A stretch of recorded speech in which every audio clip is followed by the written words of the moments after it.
What is going on, Sports by Fry fans? Thank you for tuning in to another episode. My name is Fry, and today I am back discussing the NBA trade deadline. My alarm went off at 4:30 this morning, so I quickly got up to see, refreshing Twitter and find out who was moved, and there were some pretty solid names in the NBA that found new homes. Anthony Davis was not one of them. I'm going to talk a little bit about the AD saga and what we can expect moving forwards, but there are a few relevant players who were moved, like I said, and there was plenty of playoff implication out east that I'm going to dive into a bit as well. I am planning on recording a new video within the next week. I'm going to try and do my AFL fantasy watch list, so make sure you check back for that. Subscribe to the channel for more episodes, but without further ado, let me dive in. Okay, so first things first, before I dive into all the talk of which players moved to which new teams, I have to touch on the Anthony Davis saga. So as I'm sure you all know, he didn't make the move to the Lakers like a lot of Los Angeles fans would have wanted, and that kind of puts them in a tricky position negotiating for him moving forward. I don't think it completely rules them out. There's definitely moves out there that the Lakers can make to boost their chances. Maybe they get a couple of picks by trading away some young guys. Maybe they do something come draft time that entices Anthony Davis and the Pelicans to accept an offer from them, but if they were going to make the move, now was the time. They really wasted an opportunity getting AD before the deadline expired. Because the Lakers couldn't get AD, I think Boston's in the box seat moving forwards. They've got all the assets in the world. If they're willing to part with Jason Tatum, then that could almost get a deal done with a few picks. And don't rule out the New York Knicks. I think if they get pick number 1, they'd be smart to draft Zion. But if they get pick 2 or 3 in the draft after the lottery, maybe they can dangle that with the likes of Kevin Knox, Dennis Smith Jr., a few other bits and pieces. That could, maybe a flurry of picks, that could tempt the Pelicans into trading AD to them. For the rest of the season, the Pelicans are in a pretty tough spot now, and I don't really know which way they should go. It seems likely that he's going to play, and I think there's a report stating that he is going to play. By the time you watch this, you might know. He's going to play the rest of the season with New Orleans, but I'd give some serious thought to sitting him out for the rest of the contests. There's so many pros compared to so many cons in the advantage of Anthony Davis sitting. If you play him, there's a chance he plays worse and his trade value goes down. He gets hurt, and then all of a sudden they lose leverage in potential trade negotiations. And because he's such a superstar, he's going to win you more games. So if he keeps winning you games, you're only going to worsen your lottery odds. So if you rest Anthony Davis, you can keep him at his peak trade value and keep plummeting down the standings and bettering your lottery odds. It would be a tough sell, and I don't think many Pelicans fans are quite yet ready to rip off the Band-Aid and not see Anthony Davis ever again in a Pels jersey. So I don't think the Pelicans will do that, but yeah, if they're feeling bold, then it might be a smart move. Okay, time to talk trades. If you want to check out the trades, all a complete coverage of the trade deadline, I did a piece on sportsbyfry.com that recapped all the big deals. I even broke down some of the little ones and talked about them in there. But on this video/podcast, I'm just going to talk about half a dozen of the big deals that happened in the last 48 hours. And the first one I'm going to touch on is the Otto Porter to Chicago trade. So from a Wizards perspective, this was a pretty good move to get out of committed salary. And I do like the looks of Jabari Parker and Bobby Portis. I think Jabari's had some injuries, so he's probably not as great a prospect, and I can understand why he's kind of being handballed around teams now. But Bobby Portis is actually solid. He's been in a weird spot in that Chicago front court. They've drafted guys like Markkanen. He had that fight with Nikola Mirotic that threw him in some hot water. I think he can still be, maybe a double-double type of guy. And with the Pelicans trading Markieff Morris away, I think that Portis will be a nice fit. He's a restricted free agent, I think, at the end of the year. So there's every chance that someone will just throw some serious coin at him. But there's no reason why Washington couldn't try and keep him moving forwards. Jabari Parker's got a $20 million team option on his contract next year, so I don't think the Wizards will pick that up. However, if he comes out and balls, they might decide that it's worth taking another 1-year gamble on him. I think if they're going to do that, though, they're not going to pay him the full 20 mil. On the other side of the ball, Otto Porter going to the Bulls. It's a nice fit. I don't hate it. It's, like I said, Otto Porter is a pretty decent player. He's very versatile, but it's a lot of money to commit to someone, especially on a Bulls team that's kind of now stuck back in the middle. They were tanking and losing a lot of games. But because they've got Porter, they might actually win a few more games and it might worsen their draft odds. That being said, if they still have a top 5 pick, they've got a nice core with Porter, Zach LaVine, who can't defend but can score the ball. I do like LaVine. And you got a good big 2 with Lauri Markkanen and Wendell Carter. So not a terrible trade. I kind of get the fit with Chicago. I think that there were reports about them earlier in the season, when they were talking about maybe auditioning for free agents, but they're not really a free agent destination, and they kind of realised that and acted on the front foot by securing Porter. So I think it's a solid trade for both teams. Washington got out of the money, and Chicago got a pretty decent player in return. Next one, I'm not going to spend too long on this, but Tyler Johnson to the Suns is probably scraping the bottom of the barrel between relevant and non-relevant, but I think he could actually be a good fit for the Phoenix Suns. I think that they've desperately needed a point guard. I would have tried to chase someone who had a bit more flawed general instincts, if that makes sense. I don't even know if that's a word or a term, but Tyler Johnson seems like he's a bit more of a natural scorer, so maybe they could have used someone who can control the tempo a bit better. However, I don't think Tyler Johnson's going to be their point guard of the future. That being said, he could turn out to be a nice sixth man piece. If the Phoenix Suns were to draft Ja Morant, who I do really like in this draft, then that would be a nice sixth man coming off your bench, Tyler Johnson. They also got Wayne Ellington in the deal, but they've since waived him, and he's a great shooter that I think can help a contender. I'm trying to talk it into existence, but I really want him to go to the Thunder. However, as I was recording this, there was Twitter reports, my phone's buzzing at my feet, that the Detroit Pistons are interested in him. So you never know what could happen. It might turn out that Wayne Ellington ends up on a contender, but it seems like Detroit's the front runner at the moment. On the other side of the ball, Ryan Anderson going to Miami, it really doesn't mean a lot. However, it did get the Heat under the luxury tax to save them a lot of dollars. I don't know the exact number amount, but seems like a small win-win for both sides. Next one on the list is a big three-team, well, not a big three-team deal, but a three-team deal involving the Houston Rockets, Sacramento Kings, and Cleveland Cavaliers. So from a Houston perspective, they were able to snag Iman Shumpert and a couple of dudes who got further deal. Actually, quick aside, shout out to Nick Stauskas and Wade Baldwin. Those poor dudes were traded 3 times in the last 5 days, and the last time they were traded to the Pacers ended up waiving him. So just spare a thought for those type of guys who've just gone through the absolute ringer in the last week. But getting back to the Rockets, they got Shump in this deal.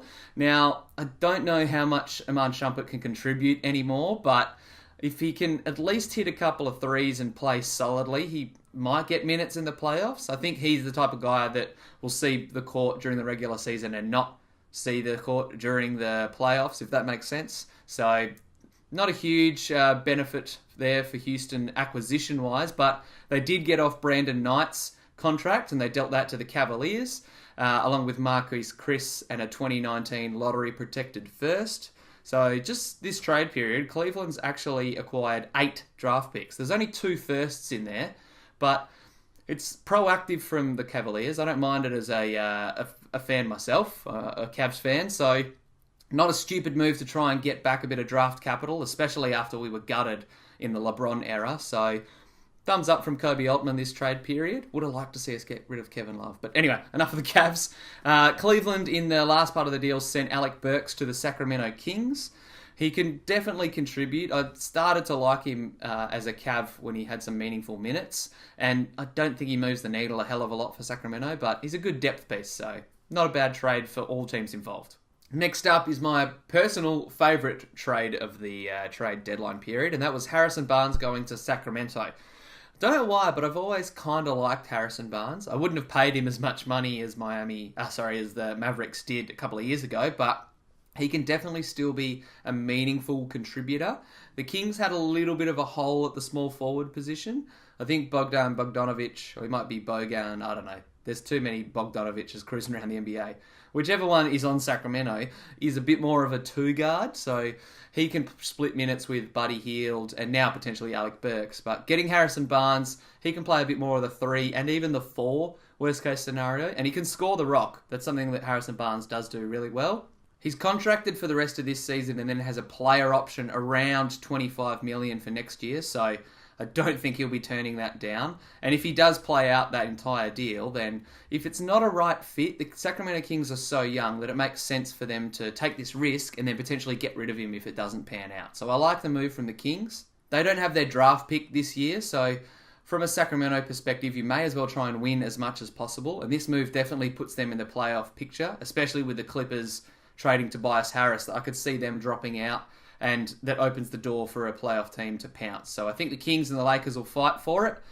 Both teams I could definitely see inside the playoffs. From a Mavs perspective, dealing away the big salary of Harris and Barnes helped them audition some salary cap space. I don't know if you can audition salary cap space, but I've just apparently told you can. So now that the Dallas has Luka and Kristaps Porzingis, if they've got salary cap space, they could try and get someone like Boogie Cousins this free agency period, sorry. So it's not a terrible move on both aspects. They also got Justin Jackson back, who's a pretty fine young guy. I don't think he'll ever make an all-star team, and I don't think he'll ever win any significant awards, but if he's your 9th, 8th best player, then you're not a terrible team. I'll give you that much.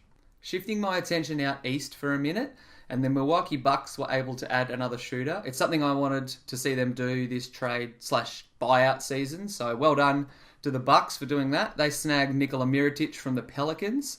Technically, this was a 3-team trade, so earlier before the deadline, Thon McCurr was traded to the Detroit Pistons, and in return, Stanley Johnson went to the Bucks, and then the Bucks on-traded Johnson and 4 second-round picks with Jason Smith to the Pelicans. So 4 second-round picks, even if they are going to be in the 50s, is a nice haul for the Pels, and they were able to get off Mirotic, who had been rumoured to be dealt anyway. So yeah, good get for the Bucks. I think that they definitely needed some more floor spaces to open up lanes for Giannis. He has kind of come back down to earth a little bit in the last couple of weeks, and I think it's because people are figuring him out and they don't have as many great shooters to bail out Giannis. So Mirotic will help them space the floor. He can play the 3, the 4. He can definitely help in playoff time. So I think this is a great get by the Bucks.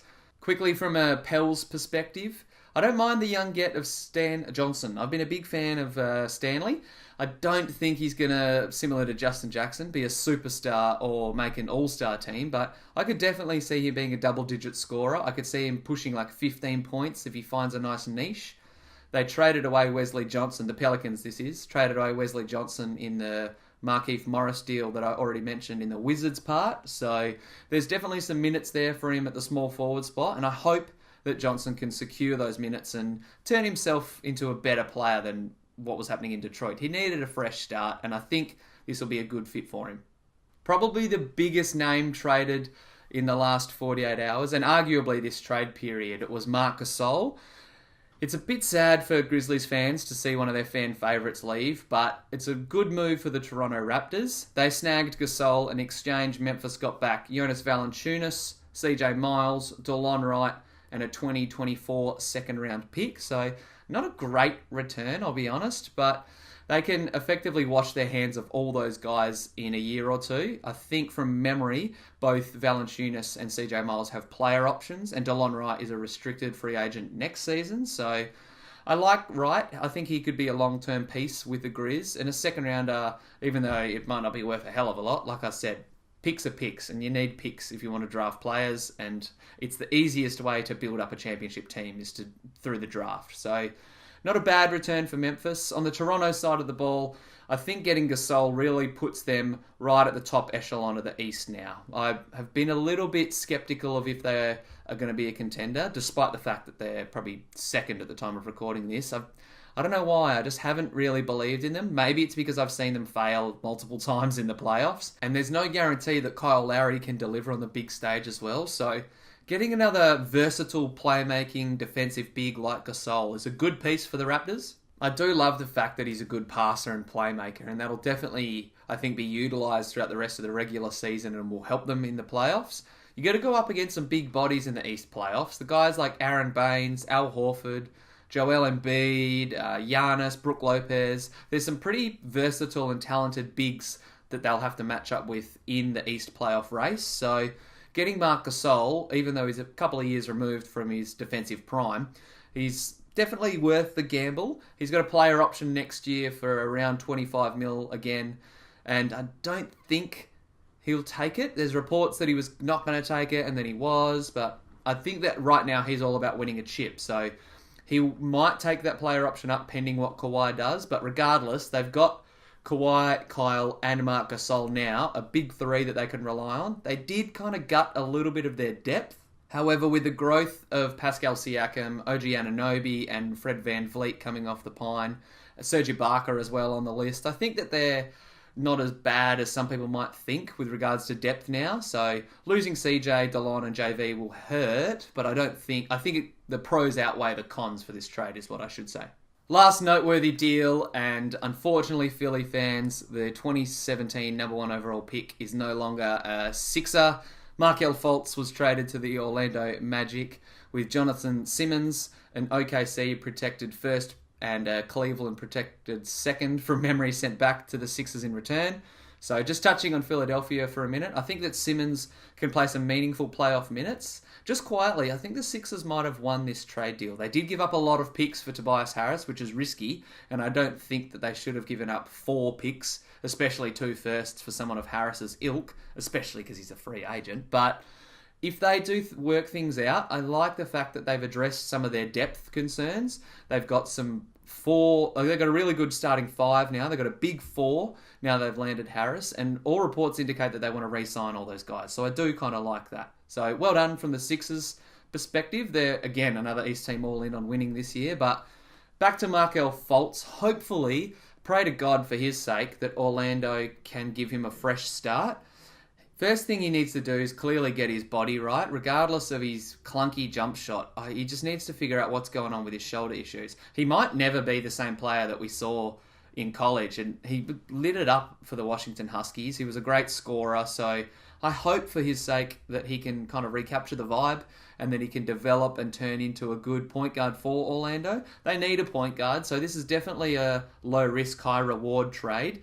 That first-round pick of OKC's that they gave up is, I think from memory, top 20 protected, and then it conveys into 2 second-round picks later on. So effectively, they gave up Simmons and a couple of seconds for a chance at Markelle Fultz. So I think it's worth a gamble. Hopefully, for Fultz's sake, he can get things right, but yeah, that'll be one of the very interesting storylines to monitor over the rest of this season and moving forward. Before I wrap things up, I want to quickly touch on a couple of the buyout candidates. So now that the trade deadline has passed, we can't see any more trades until the next season technically begins. I think from memory that's around July 1st when trades can happen again, the opening of free agency. So for that reason, I think we could see some big names get bought out very soon. Wesley Matthews and Enes Kanter have already been bought out and waived by the Knicks. Wes Matthews apparently is committed to signing with the Pacers, so nice little fit there. Enes Kanter could definitely help a playoff team. Marcin Gortat and Milos Teodosic were waived by the Clippers today as well. So you could see Teodosic playing some point guard minutes for a team in the playoffs. Don't really know who off the top of my head. Originally I was thinking the Sixers, but with TJ McConnell already, and now that they've got Ben Simmons technically running point, it doesn't make a huge fit. But I have a hunch that Gortat or Robin Lopez, who's someone I've already talked about a few times, will end up on the Warriors as a center backup. At this stage, I think Lopez is leading that race, but Gortat can still play, and I don't think that he'll just rest. I don't think he'll spend the rest of the season resting and doing nothing. Zach Randolph has been waived by by Dallas as well. He was part of the trade that saw Harrison Barnes go to Sacramento and hasn't played at all yet this season. Apparently Randolph's been keeping himself in really good shape and wants to come back this season and have an impact. So he's another guy to keep your eye on. And I'm sure by the time you've watched this or listened to this and in the coming days, then you'll hear more reports about the buyout market and players who will sign with contenders moving forwards. And that wraps things up. Another huge NBA trade deadline. It's time for me to edit this video/podcast and take a nap. Thank you once again for tuning in. Make sure you subscribe to the channel on YouTube. Thumbs up if you enjoyed the video. Make sure you subscribe to the podcast as well. More episodes coming soon. I'm going to go and get a nap in. Until next time, peace.